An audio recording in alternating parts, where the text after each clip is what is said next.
सहाल तो होना, सब बात की खुशी है, सब माता जी की कृपा है।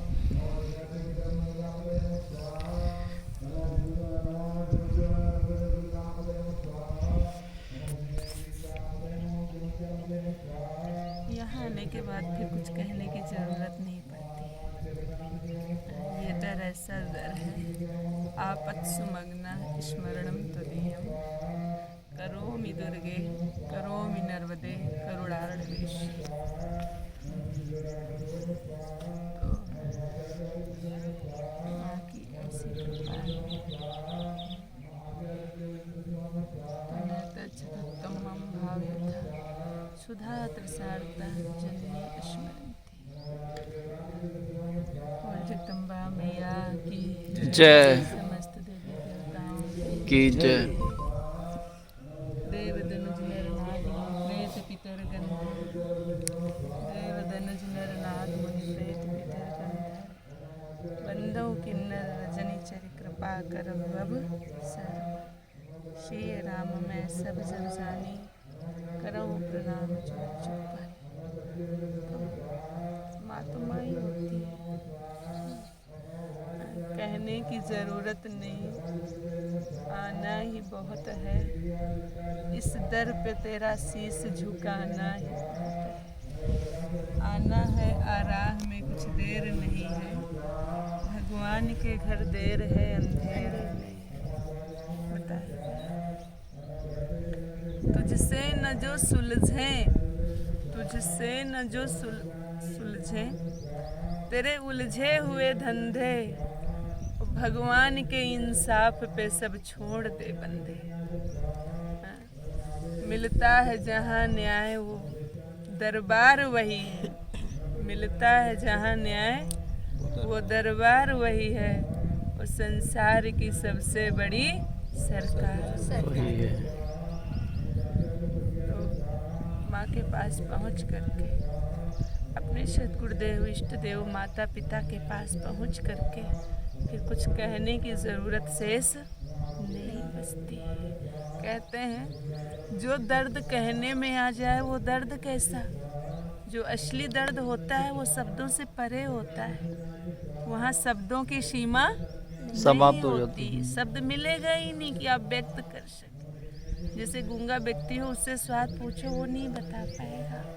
तो दर्द से जूझ रहा व्यक्ति से आप परिभाषा में पूछो तो वो उसकी एक्सप्लेन नहीं कर पाएगा, कोई डिफिनीशन बनी ही नहीं है, क्योंकि वहाँ शब्दों की पहुँच नहीं है।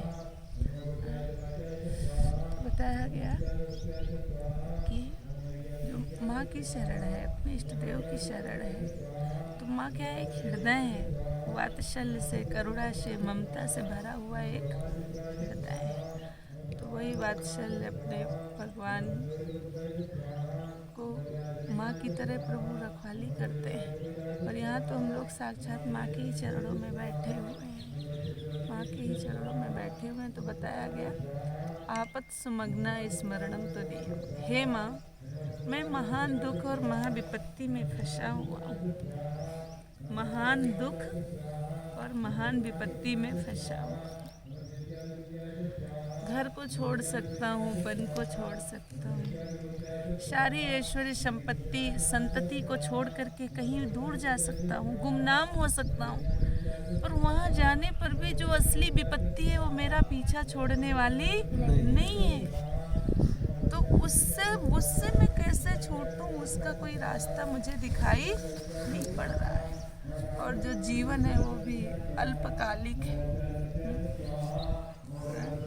तो क्षणभंगुर जीवन में जो सबसे बड़ी भीति लगी है उससे मैं कैसे छुटकारा पाऊं। तो कहा गया, तो वही शंकराचार्य भगवान कहते हैं, हे माँ आपत सुमग्नम स्मरणम तुदीयम, मैंने महान विपत्ति में फंस करके मैं माँ आपकी शरण ग्रहण करता हूँ जगदम्बा। करोमि दुर्गे करुणार्णवेशी, करोमि नर्मदे करुणार्णवेशी। हे मातेश्वरी, हे परमेश्वरी, हे शिवप्रिया, हे शाम्भवी माता, हे जगदम्बा, हे रेवा माता, हे नर्मदे, मुझ पर आप कृपा करो। जिस प्रकार से गंगा माँ मुक्ति प्रदान करती है उन हिमालय के कलकलनाद से बहती हुई ऋषिकेश हरिद्वार होते हुए गंगा सागर पहुँचती है, वैसे ही माँ आप समस्त सिद्धियों को प्रदान करने वाले सकल सिद्धि सुख संपत्ति राशि पढ़ते हैं ना कि शिव प्रिय में कल शैल सुतासी, सकल सिद्धि सुख संपत्ति राशि। तो जब आशीर्वाद दिया गया तो कहा गया कि ये जो जब गोस्वामी जी ने कहा रामायण की रचना की तो उन्होंने कहा हे देवी तुम भगवान शिव को इतनी प्रिय हो ना जितनी माँ नर्मदा भगवान शिव को प्रिय है, जितनी माँ रेवा नर्मदा जी को प्रिय है। जिस प्रकार से वो सकल सिद्धियों को सारे वैभव को सारी संपत्तियों को भक्तों को प्रदान करती रहती हैं, ऐसे जो आपकी शरण में आ जाए उसकी भव भीति का हरण कर लेना। जन्म मरण का जो चक्र है कुकर सुकर स्थावर जंगम पशु पक्षियों की योनियों में मुझे न जाना पड़े, फिर पुनः मुझे 84 में भटकना ना पड़े हैं, निम्न कोटि की योनि मुझे कर्म वसना धारण करना पड़े, इससे मुझे बचा दो। मैं कैसे बचूं? मैंने संसार में तो प्रगति चाहिए, मेरी प्रगति हो जाए। आज इतना फिर इतना फिर इतना इच्छाएं बढ़ती हैं, मैं पूरे जीवन उसी में ही लगा रहा, पर ये बोध ही नहीं जगा कि एक अंतिम यात्रा भी है जिस यात्रा में कोई साथ नहीं था। और वहाँ की प्रगति के लिए मैंने कौन सा कर्म किया, कौन सी कंपनी खोली, कौन सा व्यापार किया, कौन सा कर्म किया। थोड़े से समय के लिए मैंने इतना किया, पर जो बड़ी लंबी यात्रा थी, जिस लंबी यात्रा के लिए मैं यहाँ सामग्री लेने आया था, सामान लेने आया था, वो सामान सामग्री धर्म का संग्रह करने के लिए आया था, उसको करने के बजाय तो मैं और कुछ इकट्ठा करने में लग गया। और हे माँ आपकी दैवी ये शाम गुणमयी मम माया दुरत्या, हे देवताओं उस माया ने मुझे ऐसा फंसा लिया कि मैं उसी में अटक गया। 20 साल बीते, 40 साल बीते, 60 साल बीते, शरीर ने जवाब दे दिया पर तृष्णा से भी मैं मुक्त नहीं हूँ। अब खाने की इच्छा छूट गई, घूमने की इच्छा छूट गई, रहने की इच्छा छूट गई, तो जो इकट्ठा है वो इकट्ठा बना रहे, ये तृष्णा मेरे जीवन से नहीं गई। शरीर के मतलब की वस्तु नहीं रही, फिर भी हम उसको रखे हुए। यही हमारे पुनर्जन्म का वस्त्र से प्रेम किए तो वस्त्र छीन लिए जाएंगे, बिना वस्त्र की योनियों में भेज दिए जाएंगे। अन्न से प्रेम किया है, अन्नदान नहीं किया है, वैसी योनियों में भेज दिया जाएगा। बुद्धि पा करके यदि विवेक का भक्ति का अर्जन नहीं किया है तो मोटी बुद्धि वाले योनियों में हम भेज दिए जाएंगे, क्योंकि जो मिला हमने उसका सदुपयोग नहीं किया है। तो वही प्रार्थना ही कर सकते हैं कि हे माँ मैं विपत्ति में फंस करके, महान विपत्ति महान दुख में फंस करके माँ मैं आपकी शरण में आया हूँ। करोमि दुर्गे करुणावेशी, हे मातेश्वरी अब मैं आपसे कुछ मांगने नहीं आया, बस आप जो वास्तविकता जो आपका स्वरूप है देने का, बस आपकी मैं करुणा पाने के लिए आया हूँ। कुछ मांगने तब आता जब कुछ अभाव होता, देने वाले वस्तु माने आप पूरे जीवन भी खाऊं पहनूं तो ख़त्म होने वाला नहीं है। पर मैं जब मांगता था तब ज़रूरत थी, पर अब उसकी ज़रूरत नहीं है। अब आपसे मैं वो बोध चाहता हूँ जो आप करुणा करके प्रदान करती हो, जीव पे दया करके जो आप अपनी तरफ से जो देती हो, वो करुणा मैं आपके लिए आपकी प्राप्त करने के लिए माँ मैं आपके चरणों में आया हूँ। रोमि दुर्गे करुणावेशी, अब आप करुणा करो। नैतच्छठत्तुम भाव ये था, तो नैतच्छठत्तुम भाव ये था क्षुधा त्रसारता जननी स्मरती। जैसे क्षुधा तृष्णा से पीड़ित व्यक्ति किसका स्मरण करता है? छोटा बच्चा, उसको भूख लगी हो, प्यास लगी हो तो वो किसको पुकारेगा? माँ से वहाँ कहना नहीं पड़ता, समझ जाती है कि बच्चे को भूख क्षुधा प्यास सता रही है। तो जिस प्रकार से माँ भूखा बालक माँ को पुकारता है, माँ उसकी कष्ट को दूर करती है, उसकी क्षुधा पिपासा को समाप्त करती है। उसके पास आकर के पुत्र का सारा दुख समाप्त हो जाता है। उसी प्रकार से माता, मैं आपकी शरण में आया हुआ हूँ। पुत्रों को पुत्रो जायत माता कुमाता न है। मैं कुमारगामी हो सकता हूँ, पर आप तो सदा कृपा ही करती रहो। पुत्र का पुत्र हो सकते हैं, पर माता कुमाता नहीं होती, माता कुमाता नहीं हो सकती। इसलिए माँ मेरी भाव भीति का हरण कर दो, कल्याण कर दो, मेरा उद्धार कर। जीवन की अंतिम यात्रा आया हूँ तो भी अकेला ही आया हूँ, यही मुझे सब बताया गया है। मैं कुछ सीख पढ़ करके नहीं आया, यही मुझे सब सिखाया। अगर मैं जानवरों के बीच में रहा होता तो मैं भी उन्हीं की तरह भोजन कर रहा होता, मैं भी उन्हीं के जैसा पानी पी रहा होता। जो भी कुछ मिला माता मुझे यहीं से मिला, चाहे विवेक के रूप में हो, चाहे बुद्धि, चाहे पदार्थ के रूप में। और जब जाऊंगा तो भी यहाँ की मिली हुई कोई भी वस्तु हमारे साथ जाने वाली नहीं है। अनाधिकृत चेष्टा अगर हम करेंगे तो वो पूरी होने वाली नहीं है।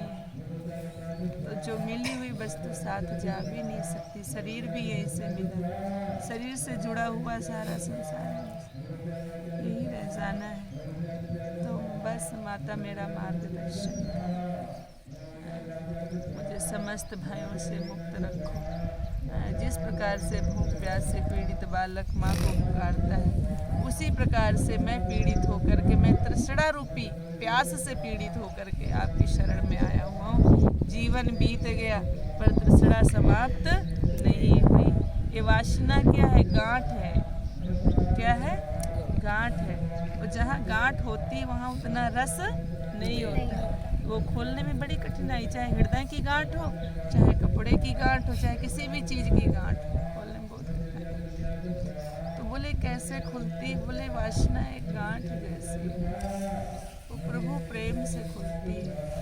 प्रभु प्रेम में आते ही सारी विपत्तियाँ, मन के सारे कष्ट, जीवन की पीड़ाएं, जीवन की बाधाएं, सारे ग्रह नक्षत्र जितने बुरे होते हैं सब समाप्त हो जाते हैं, और पूरी हवा उसके अनुकूल चलने लगती है। ये सारा सब कुछ जब हम भगवान की शरण ग्रहण कर लेते हैं, श्रेष्ठ का वर्ण करना ही जीवन की सारी समस्याओं का समाधान कर देता है। नहीं तो समस्याओं से रहित भला कोई कैसे हो सकता है? वो खुद में ही एक समस्या बना हुआ है, तो समस्या से रहित जीव नहीं हो सकता। अभी आपने बुखार की दवा ले ली, एक कार्य ठीक कर लिया, फिर आपको जुकाम हो जाएगा, जुकाम की दवा, फिर सिर दर्द हो जाएगा, फिर सिर दर्द की दवा लो। तो जब एक शरीर में इतनी समस्याएं, तो शरीर से जुड़े हुए संसार में ग्रह कारज नाना जंजाला तेरी दुर्गम शरण। कितना पर एक शरण ऐसी है जहाँ का आश्रय लेने से हमारी सारी विपत्तियाँ समाप्त हो जाती हैं। भगवान सारे कष्टों को दूर कर देते हैं, वरना कष्ट से छुटकारा नहीं मिल सकता, मतलब ही नहीं बनता पूरा। छुटकारा असंभव है, कोई कहे असंभव है ही नहीं है। ना चंद्र से सुखम किंचिन सुखम चक्रवर्ती, ना सुख मस्त विरक्त मुनैर कांत जीवना। बोले ना चक्रवर्ती राजा को सुख है, तो एक व्यक्ति का तो बात ही छोड़ो, ना चक्रवर्ती सम्राट को सुख है, ना देवराज इंद्र को, वहाँ भी असुरों का भय लगा हुआ है, यहाँ भी भय लगा हुआ है। चींटी से लेकर के हाथी पर्यंत है, एक लोक से लेकर के त्रिलोकी पर्यंत, एक भुवन से लेकर के चौथे भुवनों पर्यंत। यहाँ अगर आप असली रास्ते को भूल गए तो फिर दुख का अंत होने वाला नहीं है। हर समय आप गफलत में हो, कब नाव आए और कब हम बैठ जाए हमें कुछ पता नहीं है। कि हमने अपनी जीवन की डोर कृष्ण को नहीं पकड़ा रखी है, नारायण को नहीं पकड़ा रखी है, प्रभु को नहीं पकड़ा रखी है। और ये कहने की ज़रूरत नहीं होती, हमारे से अच्छा हमारे बारे में कोई नहीं जानता। मैं ही स्वयं क्यों नहीं जानता है? कि स्वयं के नज़दीक सबसे ज़्यादा मैं ही, अपने के नज़दीक सबसे ज़्यादा मैं ही। तो हमारे से ज़्यादा हमारे बारे में कोई नहीं जान सकता। इसलिए जब माँ की शरण लेते हैं, इष्ट देव सद्गुरु की शरण लेते हैं, तो फिर हमारा उत्थान होना प्रारंभ हो जाता है। हमारा कल्याण, हमारी सारी समस्याएं अपने आप दूर होने लगती हैं, चाहे वो शरीर से संबंधित हो, चाहे अपने लोगों से संबंधित हो, चाहे अपने कारोबार से संबंधित हो। अगर तो अपने आप ही उसका समाधान होता जाए। ऐसा लगेगा जैसे कोई साथ दे रहा है, क्योंकि हम आँख से देख नहीं सकते हैं, क्योंकि हमारी आंखें सिर्फ जड़ को ही देख सकती है। सूक्ष्म जगत में प्रवेश करने के लिए सूक्ष्म साधना करनी पड़ती है। भाई अभी कोई यहाँ बारीक कितने कीटाणु होंगे पर ऐसे नहीं दिखेंगे, लेकिन जब आप सूक्ष्मदर्शी लगा देंगे तुरंत दिख जाएंगे। तो सूक्ष्म जगत में प्रवेश करने के लिए उस सूक्ष्म तत्व में प्रवेश करना पड़ता है। उसके लिए उस दर्शी की आवश्यकता होती है। जब वो प्राप्त हो जाएगी तो सबको दिखाई पड़ जाएगा, सबको वो आवाज़ें सुनाई पड़ने लगेंगी, वो दिखाई पड़ने लगेंगी। बाकी शरण ही सब कुछ है। वो जगदम्बा की जय।